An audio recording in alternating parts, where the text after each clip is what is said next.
또 새벽에 보니까 또 반갑습니다. 오늘도 하나님의 은혜 가운데 크신 응답을 받는 귀한 시간 되기를 바랍니다.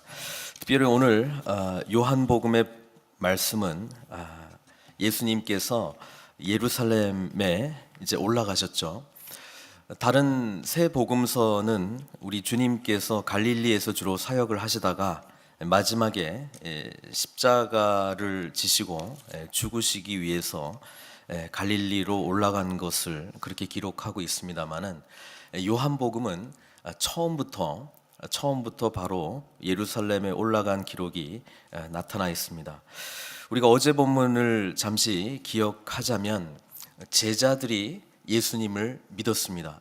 제자들이 예수님께서 가나의 혼인잔치에서 행했던 물로 포도주를 만드는 사건, 본질적인 변화를 일으키시는 분, 그리고 그분을 온전히 순종할 때 주시는 그 은혜, 그리고 마리아와 같이 주님께 기대하고 소망하면 하나님의 역사가 일어난다라고 하는 확신 속에서 주님을 믿고 나아갔다라고 하는 것이죠. 이제 예루살렘에서 주님은 제자들에게 새로운 모습을 보여주십니다. 그것은 무엇입니까? 진정한 예배가 무엇인지를 가르쳐주고 있다라고 하는 것이죠. 참된 제자의 길을 향해서 우리가 믿음으로 첫 걸음을 내어 디뎠다면 그 다음에 우리에게 진정으로 이루어질 것은 뭐냐면 참된 예배가 우리 가운데 회복되는 것입니다. 우리 주님께서는 성전에 들어가서 성전이 뭐 하는 곳입니까? 하나님의 임재가 계신 곳이고 하나님을 더욱더 가까이 나아가는 곳이고 하나님께 가장 귀한 예배를 드리는 곳이 성전이었음에도 불구하고 성전 안에 어떤 일들이 일어났습니까? 14절 보니까 소와 양과 비둘기, 예배를 드리는 재료는 있습니다. 예배를 드리는 모양도 있습니다. 희생 제물에 여러 가지 물건들이 있습니다만은 사람들은 주님께 집중하지 아니하고 뭐와 관련돼 있습니까? 돈 바꾸는 사람들이 앉아 있는 것을 보시고, 돈 바꾸는 거하고 하나님 만나는 거하고 하나님의 임재와 예배하고는 상관이 없음에도 불구하고 이것이 주일이 되어버린 예루살렘 성전, 우리 주님께서는 속에서 분노가 일어났습니다.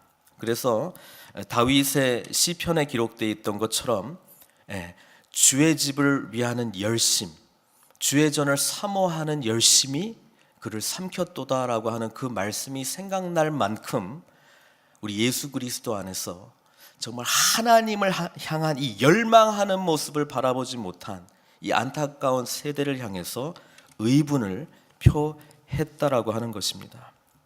여러분, 우리는 제자의 길을 갈 때에 주를 향한 열심이 있어야 됩니다. 이 성전 안에 또는 예배드리는 곳에 하나님만이 높임을 받으셔야 된다라고 하는 그 열심이 있어야 된다라고 하는 것이죠. 예배당에 들어왔을 때에 그 열심이 있으십니까? 그 열심을 발견하십니까? 아니면 그 열심 때문에 이곳을 찾고 계시냐 하는 말입니다. 새해를 시작할 때 우리 주님께서는 오늘 본문을 통해서 다시 한번 이 열심을 회복하시기를 원하십니다.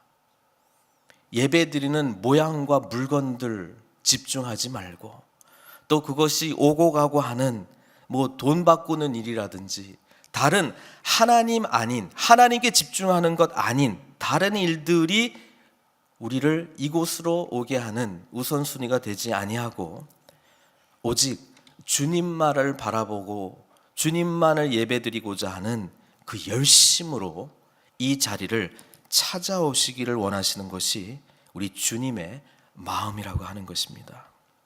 주님께서는 비둘기 파는 사람들에게 이르렀습니다. 이것을 여기서 가져가라. 내 아버지의 집으로 장사하는 집을 만들지 말라. 이렇게 이야기를 하고 있습니다. 우리 아버지의 집은 다른 복음서에서 보면은 기도하는 집이다. 이렇게 말씀하고 있습니다. 여러분, 기도라고 하는 것은 단지 우리가 앉아서 통성 기도하고 기도의 모양을 보여주는 그 의미만을 하는 것이 아니라 기도는 하나님과 인격적으로 만나는 깊은 사건입니다. 우리가 주님께 나올 때에, 우리가 예배드리러 나올 때에 주님과 깊이 만나는 그 인격적인 사건이 우리 가운데 있습니까? 우리 몸된 교회가 그런 장을 만들어주기 위해서 노력하고 있습니까? 아니면 교회라고 하는 그 단어가 생각날 때 혹시 교회에서 해야 될 일, 아니면 내가 맡은 역할, 이런 것이 혹시 더 우선순위에 있냐라고 하는 것이죠. 새해를 시작하면서 특별히 오늘 특별 새벽 기도회로 우리가 함께 드리면서 주님을 향하는 그 열심이 다시 회복되기를 원합니다. 이곳이 하나님을 향한 열심으로 가득할 때에 다른 것은 문제되지 않습니다. 왜? 하나님의 열심으로 주님의 일이 이루어질 거기 때문에 그렇습니다. 여러분, 유대인들, 특히 예수님 앞에 나오는 이 유대인들은 종교 지도자들이었을 것입니다. 그들이 이 장사하는 것을 허락했고요, 그들이 허락했던 이유는 성전에서는 가장 흠 없는 예물을 드려야 되기 때문에, 그리고 모든 유대인들이 자신들의 예물을 가지고 왔을 때에 뭡니까? 그 오랜 여행 동안에 양이나 소가 흠이 날 수밖에 없거든요.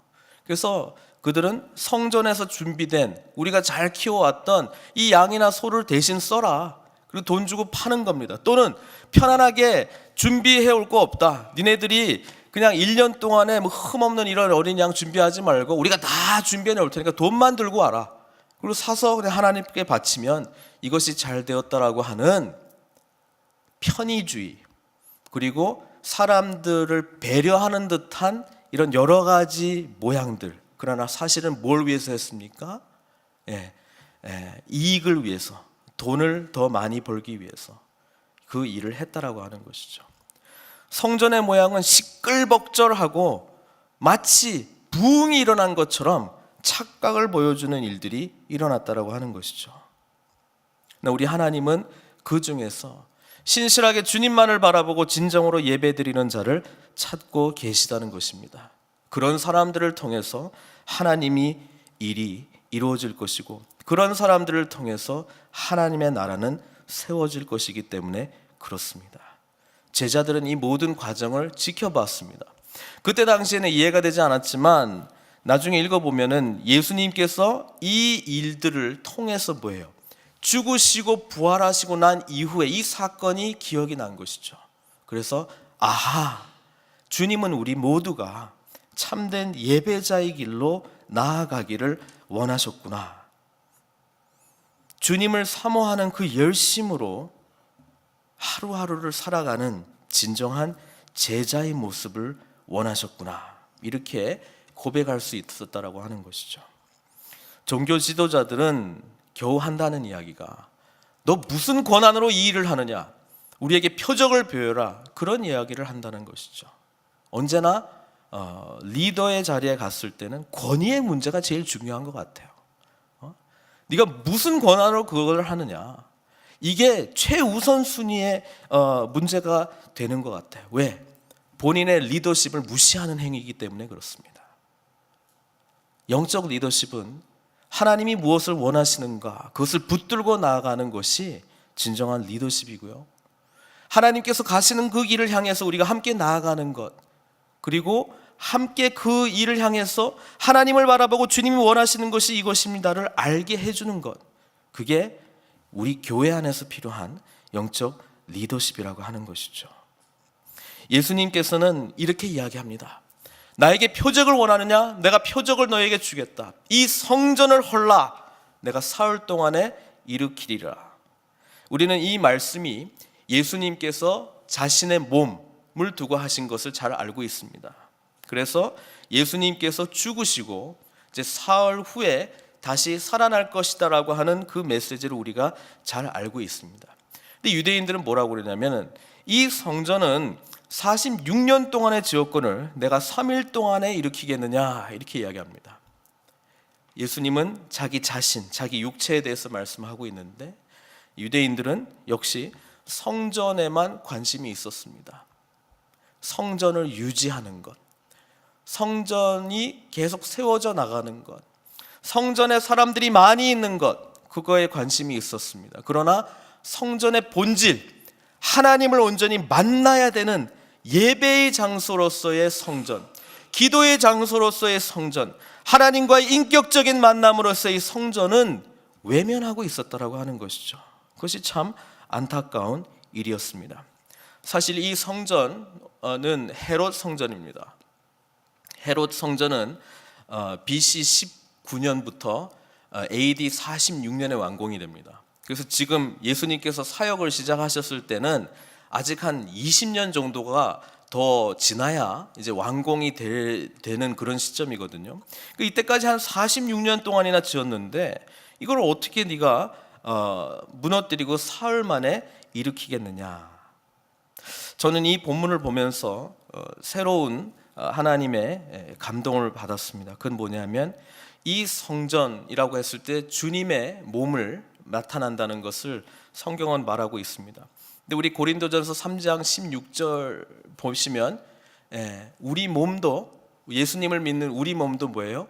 성전이다 말씀하고 있죠.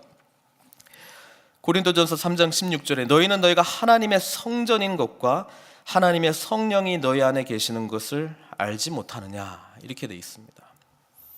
그러면서 유대인의 반응, 46년 동안, 제가 이제 44살이 된 것 같습니다, 만으로.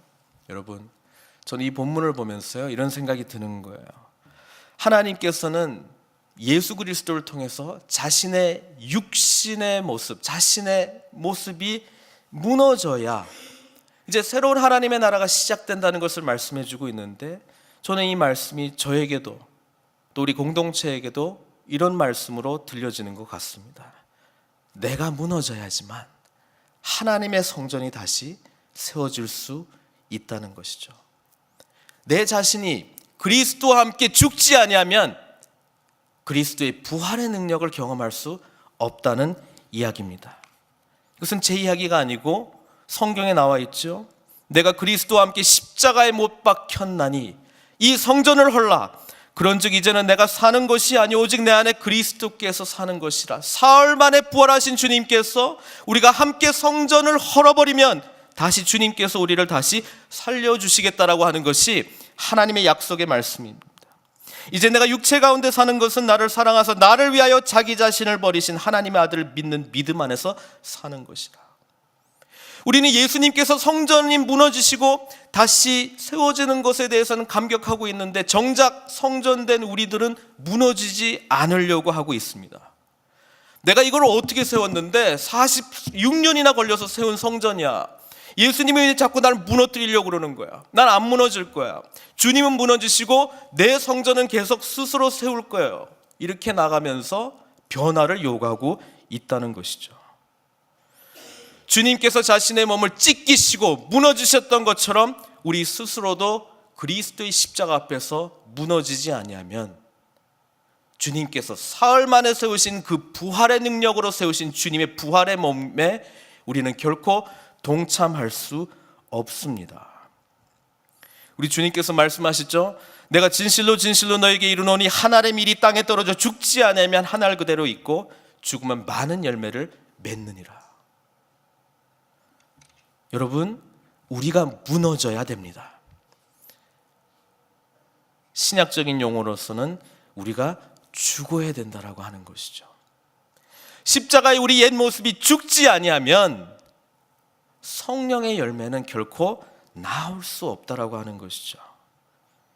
2015년을 시작할 때에 성전을 헐라, 이것을 단지 주님의 말씀으로만 기억하지 마시고 성전된 우리 또한 무너져야 된다라고 하는, 죽어야 된다라고 하는 그 말씀으로 함께 받으시는 저와 여러분들 되시기를 바랍니다. 그럴 때 진정한 예배의 회복이 우리 가운데 일어날 줄 믿습니다. 여러분, 우리 주님께서는 우리 인간의 본질 가운데에 들어오셔서 본질을 변화시키시는 분이십니다.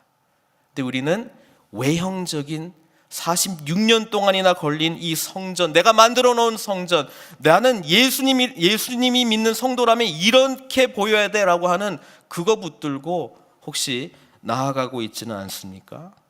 그거 내려놓지 않으면 십자가의 부활의 능력이 우리 가운데 세워질 수 없습니다.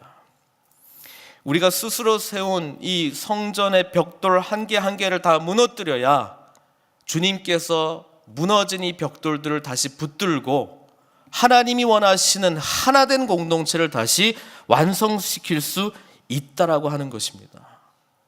나는 무너지지 않으려고 하고 하나 되는 것은 소망하고 그리스도는 죽으시고 부활하신 것은 다 함께 믿는데 어떻게 공동체가 하나 될 수 있습니까? 사랑하는 성도 여러분, 우리는 다 그리스도의 은혜가 필요한 연약한 자임을 깨달을 때에 함께 그리스도의 능력이 우리 공동체 가운데 세워지는 것입니다. 그것을 붙들고 나아가시는 저와 여러분들 되시기를 바라고요. 우리가 기도할 때 그 은혜를 붙들고 나아가시는 저와 여러분들 바라보시기를 바라고요. 무너져가는 서로를 향해서 그리스도의 십자가를 함께 붙들고 나아가자라고 하는 공통된 기도가 이전에 가득할 때 하나님의 임재가 충만한 늘 푸른 선교교회 될 줄로 믿습니다. 그것을 향해서 함께 나아가십시다. 우리는 다 그리스도 없으면 살아갈 수 없는 존재들이라고 하는 것을 빨리 인식하시고 그리스도의 은혜를 붙드십시다. 그러면 주님께서 이전의 주인이 되셔서 하나님의 영광 가운데에 우리를 하나님께서 기뻐하시는 길로 인도해 주실 줄로 믿습니다. 우리는 예수 그리스도의 능력을 믿는 자들입니다. 그렇기 때문에 오늘 말씀을 우리의 마음 가운데 새겨서 참된 예배자의 회복, 그리고 무너짐으로 말미암아 주시는 부활의 소망, 그리고 그 능력 가운데 함께 나아가시는 저와 여러분들 되시기를 주님의 이름으로 축원드립니다. 함께 기도하시겠습니다. 사랑의 하나님 아버지, 감사합니다. 오늘 본문을 통해서 우리 주님께서는 성전을 바라보시며 아파하시고 또 분노하시는 모습을 우리가 함께 보게 됩니다. 하나님, 우리 속에도 아버지 하나님 여전히 다른 것들로 예배의 모양들은 있는데 다른 것들로 혹시 하나님께 나아가는 모습들이 있습니까? 아버지 하나님, 주님과의 깊은 인격적인 만남이 아버지 하나님 주님만을 온전히 바라보는 그 열심이 다시 회복되게 하여 주시옵소서. 우리 모두를 예배자로 아버지 하나님 다시금 세우시기를 원하시는데 그 부르심에 함께 응답하는 저희들 될 수 있도록 주여 역사하여 주시옵소서. 주님은 자신의 몸이 찢기시고 상하시고 죽으시기까지 우리를 사랑하셨습니다. 그리고 그것이 자신의 표적이라 말씀하시면서 이 성전을 헐라 말했습니다. 그리고 사흘 만에 부활하심으로 말미암아 우리에게 부활의 소망을 주시겠다고 하셨는데 정작 우리들은 무너지는 것을 두려워합니다. 무너지는 것을 싫어합니다. 몇십 년 동안 쌓아왔던 이 성전을 어떻게 무너뜨리란 말이냐라고 하는 고백과 탄식 속에서 무너지는 것을 싫어하고 있습니다. 그리스도의 십자가 붙들고 바라보면서 아버지 하나님 무너지는 저희들 되게 해 주시옵소서. 함께 무너지고 함께 세움받는, 그래서 부활의 능력을 함께 경험하는 우리 늘푸른 선교교회 될 수 있도록 주님 역사하여 주시옵소서. 그러기 위해서는 주님의 은혜를 붙들 수밖에 없습니다. 우리의 연약함을 바라보는 것이 아니라, 서로 연약한 것을 판단하는 것이 아니라 그리스도의 능력만을 붙들 수밖에 없습니다. 오늘 이 자리에 우리 함께 기도할 때에 그리스도의 능력으로 채워주시옵기를 간절히 원하오니 주여 역사하여 주시옵소서. 부활의 능력 속에서 함께 일으킴을 받기를 원합니다. 사흘 만에 부활하신 그 부활의 능력이 아버지 하나님 주님의 십자가 붙들고 나아가는 저희들에게도 동일하게 역사하게 하여 주시옵소서. 아버지 하나님, 이 새벽 제단에 우리가 다시금 헌신하는 마음으로, 결단하는 마음으로 나왔사오니 오늘 기도드리는 우리 모든 심령 가운데 주님 찾아오셔서 역사하여 주시고 간구하는 모든 제목들마다 선하게 응답하여 주시옵소서. 모든 것 주님께 의탁드립니다. 홀로 영광 받아 주시옵고 예수님의 귀하신 이름으로 기도드리옵나이다.